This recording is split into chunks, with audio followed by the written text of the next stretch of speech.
খাগড়াছড়ির পানছড়ি উপজেলায় পবিত্র ঈদুল আজহা উপলক্ষে মারমা ও ত্রিপুরা সম্প্রদায়ের ২৮ জন হতদরিদ্র ব্যক্তির মাঝে অনুদান বিতরণ করা হয়েছে।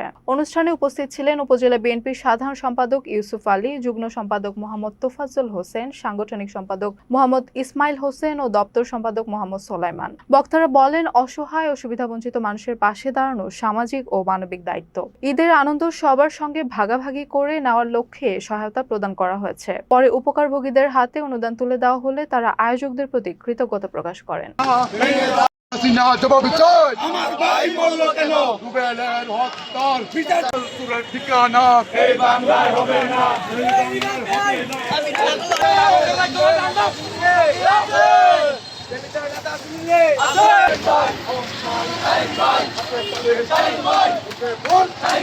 বেগে দাও, ঘুরিয়ে দাও, বেশিবাদের রাস্তা না।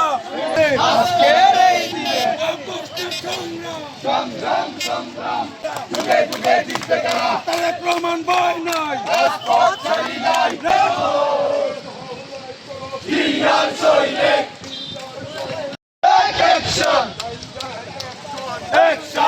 Action!